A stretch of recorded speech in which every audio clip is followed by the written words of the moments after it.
हम थोड़ा सा कलर ब्लाइंडनेस को डिस्कस करके उसके बाद फिर दीगर इश्यूज़ की तरफ आते हैं। कलर ब्लाइंडनेस बेसिकली क्या है? कलर ब्लाइंडनेस बेटा इट इज़ ये कि जो जैसे हम नॉर्मली डिफरेंट कलर्स को अप्रिशिएट कर पाते हैं, और सिर्फ डिफरेंट कलर्स को डिफ्रेंशिएट करना ही नहीं बल्कि हम अगर डिफरेंट ह्यूज़ ऑफ कलर्स होते हैं, लेकिन जैसे रेड के डिफरेंट शेड्स हैं हम आसानी से उनको डिफ्रेंशिएट करते हैं, ब्लू के शेड्स को डिफ्रेंशिएट कर लेते हैं। तो जो कलर ब्लाइंड इंडिविजुअल्स होते हैं उनमें different type of colour blindness होती है। तो उसमें या तो depending upon the severity, it could be mild, it could be moderate, it could be severe. तो या तो कुछ इंडिविजुअल ऐसे होते हैं कि जो उनको डिफरेंट ह्यूज़ नहीं डिफ्रेंशिएट कर पाते, उसको हम माइल्ड कैटेगरी में ले आते हैं। लेकिन अगर सिवियर कैटेगरी में चले जाएं या मॉडरेट पे चले जाएं तो फिर वो उन कलर्स को आइडेंटिफाई ही नहीं कर पाते। जैसे दो डिफरेंट काइंड्स के जो ज़्यादा कॉमन है, that is a red green blindness, कि they can not differentiate between, they can not identify red और द ग्रीन। सो वो उनको डिफ़िकल्टी होती है। और जो माइल्डर फॉर्म होती है उनमें डिफरेंट ह्यूज़ ऑफ रेड वो आइडेंटिफाई नहीं कर पाते, ग्रीन के डिफरेंट ह्यूज़ नहीं आइडेंटिफाई, तो उनको कन्फ्यूजन शुरू हो जाता है। It's basically about red and green, right? या और कलर्स भी? It could one type is red and green, then there is a blue yellow type, जिसमें कि they can not differentiate between blue and yellow, और they can not differentiate between different hues of blue और yellow. तो उनको वो जो जैसे sign green है या डिफरेंट शेड्स ऑफ ग्रीन है नहीं पता लगते। वो जैसे आपके पत्ते हैं, सब्ज़ा है, तो वो जो डिफरेंट शेड्स ऑफ सब्ज़ा होता है वो नहीं आइडेंटिफाई या डिफरेंशिएट कर पाते। और फिर जो बहुत सीवियर फॉर्म में होते हैं उनको सिर्फ ग्रे एंड ब्लैक नज़र आता है, so they can not see any colour. That is a very severe doctor साहब, इसकी रेशो क्या है? कितने लोग आपके पास आते भी हैं, या हम देखें कि अगर इतने में से इतने लोग हैं जिनको ये colour blindness? It's not very common, it's not, मतलब 1 to 2% ऑफ द पॉपुलेशन में भी। और जो ये माइल्डर फॉर्म होते हैं वो तो आइडेंटिफाई ही नहीं होता, क्योंकि पेरेंट्स को आइडेंटिफाई नहीं कर पाते। सिर्फ ये कि वो बच्चे स्कूल में सफ़र करते रहते हैं, क्योंकि आपकी जो मॉन्टेसरी की अगर आप स्टडीज़ के बारे में सोचें तो वो जो उनकी टीचिंग तरीका होता है, colours, so they are all the time they are suffering in the school and no one is identifying कि what is going wrong with them. So जो माइल्डर फॉर्म होता है वो कभी कभी अनचेक चला जाता है, नहीं पता लगता। लेकिन जो सिवियर फॉर्म होता है ऑब्वियसली उनमें तो उनको पता चल जाता है। तो उसमें फिर ये कि इट इज़ गुड, कुछ दुनिया में मुल्क हैं उनमें इट इज़ अ रूल कि उनको बच्चों का पहले वो कलर कोडिंग, कलर टेस्ट कराया जाए। हमारे यहाँ इस तरह का कोई रिवाज नहीं है कि कलर टेस्ट, हमारे यहाँ तो खैर वो रिवाज भी नहीं कि हम विजन की टेस्टिंग कराएं स्कूल में जाने, वो भी मतलब बहुत मुश्किल है। वो तो जब तक बच्चा कंप्लेन नहीं करता कि मुझे नजर नहीं आ रहा या मेरे सर में दर्द है, तब almost when he gets blind parents come to us, there are times when they are almost blind, या टीचर से बहुत कंप्लेन आती है, स्कूल से कंप्लेन आती है, पेरेंट्स को आइडेंटिफाई करते ही नहीं हैंगे।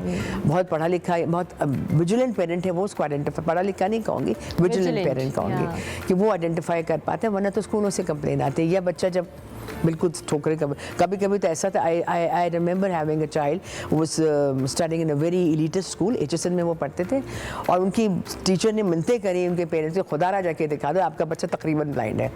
सो they were not ready to even accept कि उनके बच्चे को ये हो सकता है।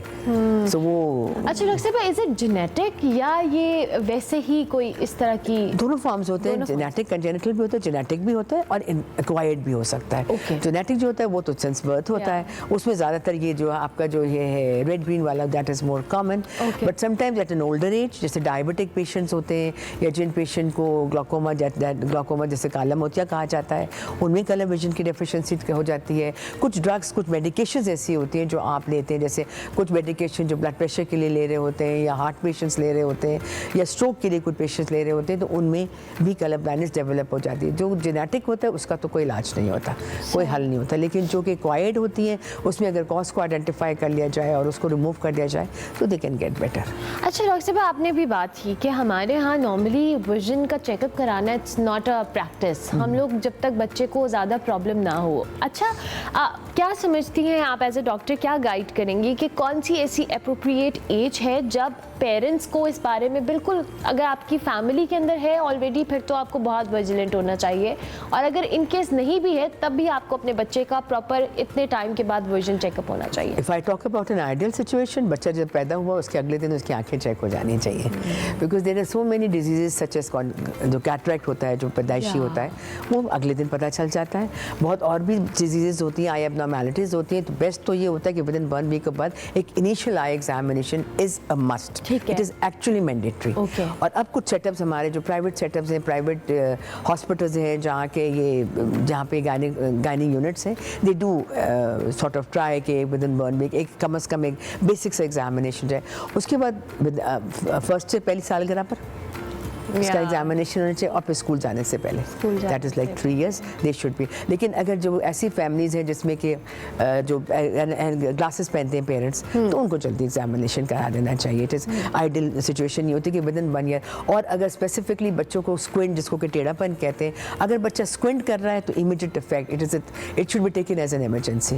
कभी कभी हमारे यहाँ बहुत मिथ है या मिसकॉन्सेप्शन है कि टेढ़ापन है, बड़ा होगा बच्चा ठीक हो जाता है। मल्टीविटामिन, बहुत सारे डॉक्टर्स भी यही करते हैं, मल्टीविटामिन दे देते हैं कि ये ठीक हो जाएगा। ये कभी ठीक नहीं होगा, ना ही किसी मल्टीविटामिन खाने से ठीक होगा, ना ये उम्र के साथ ठीक होगा। The cause has to be identified, whatever the cause is, the cause has to be looked into, it has to be treated. Otherwise कुछ वजूहत ऐसी होती हैं टेढ़ापन की कि जिसमें बच्चा बेवजह ब्लाइंड हो जाता है। सो अगर वो टाइमली आइडेंटिफाई हो जाता है, टाइमली डायग्नोसिस होकर उसका ट्रीटमेंट हो जाता है, तो बच्चे को आप एक रिवर्सिबल ब्लाइंडनेस जिसको कि हम कहते हैं, उससे बचाया जा सकता है। क्योंकि टेढ़ापन जो है कभी कभी लाइफ थ्रेटनिंग डिजीज़ को भी आइडेंटिफाई करता है। किसी बच्चे को जैसे रेटिनोब्लास्टोमा है, जिसको कि ट्यूमर है आई में, तो वो नहीं, जब वो आंख देखनी बंद करती है तो वो टेढ़ा हो जाती है। तो वो कभी कभी रेटिनोब्लास्टोमा में present as squint, then some other retinal problem जिसमें कि वो ब्लाइंडनेस हो रही होती है, they may present as squint. So अगर हम उसको टाइमली डायग्नोसिस कर लेंगे तो टाइमली मैनेज कर लेंगे। तो और सबसे ज़्यादा जो होता है, जो किलर, जिसको मैं हमेशा कहती हूँ कि this is like a killer, कि अगर आपको रिफ्रैक्टिव एरर है, जैसे ग्लासेस लगते हैं तो 2 किस्म के नंबर लगते हैं, एक माइनस होता है, एक प्लस होता है। प्लस जिसको कि फार साइटेड कहते हैं। तो जो हाइपरमेट्रोप्स होते हैं, अगर वो आइडेंटिफाई नहीं होंगे तो वो लेजी आई डेवलप करेंगे, और लेजी आई जब एक दफ़ा डेवलप हो जाएगी तो it is an uphill task to restore the vision back to normal. So वो पेरेंट्स के लिए भी बहुत मुश्किल होता है और डॉक्टर के लिए भी बहुत मुश्किल होता है, और बच्चे के तो उससे कहीं ज़्यादा मुश्किल होता है। तो अगर आपको ये लगता है पेरेंट्स को कि उनका बच्चा जो है बेवजह गिर रहा है, वो चीज़ें गिरी हुई नहीं उठा पा रहा, या किसी चीज़ को इधर से नज़दीक से देख रहा है, तो उसको फ़ौरन आइडेंटिफाई करके डॉक्टर के पास जाना चाहिए। और एक हमारे यहाँ पास सबसे बड़ा मिथ ये है कि बच्चा टीवी करीब से देखता है तो उसकी नज़र ख़राब हो गई। It is the other way round, उसको नज़र नहीं आ रहा होता तो वो टीवी के पास जाता है। तो अगर आपका बच्चा बार बार टीवी के पास जाके खड़ा हो रहा है और आप उसको पुल बैक करते हो, वो फिर वापस जा रहा है, तो वो लम्हा फ़िक्रिया है। That is a red flag. मैं आपके भी सारी बातें सुन रही हूँ, हम कितना फॉर ग्रांटेड लेते हैं मोस्ट ऑफ द टाइम। हम अपने बच्चों की इस तरह की एक्टिविटीज़ को बिल्कुल कहते हैं वो टाइम सही हो जाएगा या बड़ा होगा तो ठीक हो जाएगा, अभी बच्चा है तो वो इस तरह से देख रहे हैं। आपने भी बात की कि ये वो इश्यूज़ हैं जो अगर इनिशली एड्रेस हो जाएं, तो डॉक्टर साहब भाई नॉर्मली कहा जाता है कि अगर आप बच्चे को अर्ली एज में अगर उसकी विजन का इशू है, वो डायग्नोस हो गया है, उसको ग्लासेस लग जाए तो रिवर्स भी हो जाता है। क्या होता है ऐसा? रिवर्स नॉट रियली कि नंबर तो नहीं पीछे चला जाएगा, लेकिन वो बच्चा देखना शुरू कर देगा ना। तो what you really want is कि नहीं, हमारे हाथों में थे ना कि ठीक हो जाएगी, ऐनक उतर जाएगी। वो ऐनक नहीं उतरेगी।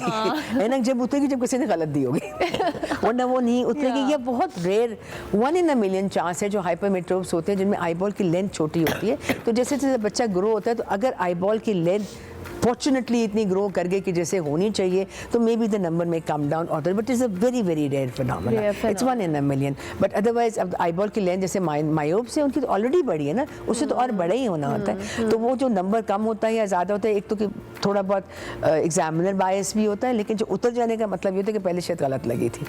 लेकिन ये वाली ये नहीं कि बड़ा होकर ठीक होगा या खुद ब खुद ठीक होगा, ऐसा कोई कॉन्सेप्ट नहीं। It has to be looked into, it has to be manage, it has to be treated. अगर ऐनक लगी, आई हैव हैड पेशेंट्स जिनकी माओं को अगर कहा जाए कि आपकी बेटी को ऐनक लग गई है, I have had one patient she collapsed.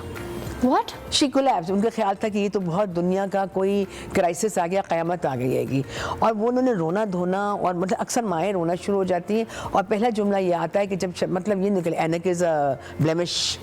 तो मैं अक्सर उनको कहती हूँ कि अगर जो लड़का आपकी बेटी को इस वजह से चूज ना, मतलब उसकी क्राइटेरिया ये हो कि ऐनक पहने, उसको घर से ना धक्के मार के बाहर निकाल देना, उसको अपनी बेटी नहीं देनी है तुमने। अच्छा, मतलब ये अभी तक लोग ऐसा सोचते अभी हैं, तक हालांकि ऐसा। इतनी बहुत। लेटेस्ट ट्रीटमेंट्स हैं डॉक्टर साहिबा, लोग अब तो ऐनक से निजात ले लेते हैं, हाँ। लेजिक हो जाता है, इतनी सर्जरी लातादार चीजें। और अगर ऐनक पहनी भी है तो give your child the confidence of that वो चाइल्ड बच्चा अपना कॉन्फिडेंटली ऐनक पहने यार। और अब तो जितने छोटे छोटे बच्चे आते हैं मैं कहती थी ये ऐनक पहनो तुम हैरी पॉटर लग रहे हो। So that I think Harry Potter was a model. या उनके लिए तो ये मॉडल है बच्चे I के लिए। used Harry Potter so many times you can't imagine. You are looking like a Harry Potter. Oh, wow. तो बच्चे बड़े खुश होकर चले जाते थे। Yeah, I can तो imagine. लेकिन पेरेंट्स और स्पेशली कुछ माएँ जो है वो बहुत घबरा जाती है। अच्छा डॉक्टर साहब, हम अगर ओवरऑल एज, हर एज ग्रुप की बात करें, आप चूँकि प्रैक्टिस कर रही हैं आपको आइडिया होगा कि विद टाइम जैसे हम मुख्तलिफ बीमारियां सुनते हैं ना जो हमने पहले नहीं सुनी होती हैं, आई रिलेटेड कौन से ऐसे इश्यूज हैं जो अब लोग ज़्यादा आकर शिकायत करते हैं या उस इशू के साथ आपके पास आते हैं? अब जो ये specially after the Covid era excessive screen time बच्चों का बहुत ज़्यादा बढ़ गया। तो उसके नतीजे में वीसी में मतलब जो जैसे मायोपिया जिसको कहते हैं कि नियर साइटेडनेस, वो पहले आप ओल्डर बच्चों में देखते थे, अब आप लेस देन अ ईयर में भी हम देख रहे हैं because there is so much of an excessive screen time. बच्चे ने खाना नहीं खाया उसके आगे जिंगल्स लगा दिया आपने, बच्चे ने कुछ नहीं करा अम्मा कुछ कर रही हैं उन्होंने जिंगल फोन पर। अब जब वो कंटिन्यूसली ऑन फोन है तो उसकी वजह से मायोपिक एस्टिग्मेटिज्म का incidence is extremely high and it is said कि बाय 2025 और 26 more than 80% of the children would be wearing glasses. और वो एस्टिग्मेटिज्म इतनी अजीबोगरीब कॉम्प्लिकेटेड नौइयत का है कि वो मैनेजेबल भी नहीं होता और विजन भी जिस लेवल पे जानी चाहिए ग्लासेस लगाने के बाद भी उतनी नहीं मिलती है। तो ये बहुत फिक्र की इस वक्त बात है कि आपके बच्चे को ऐनक लग भी जाती है तो he does not get a 6/6। अब ऐनक लगा के 6/6 तो हो ना, इतना ज़्यादा एस्टिग्मेटिज्म और इतने ऑड किस्म के नंबर्स अब तो देखने में आ रहे होते हैं कि बहुत ज़्यादा फिक्र होने लगी है कि दिस इज़ बैड। और सिर्फ स्क्रीन टाइम से एक यही नहीं हुआ कि बच्चों को मायोपिया हो गया, बच्चों में स्पीच डिलेज आने शुरू हो गए।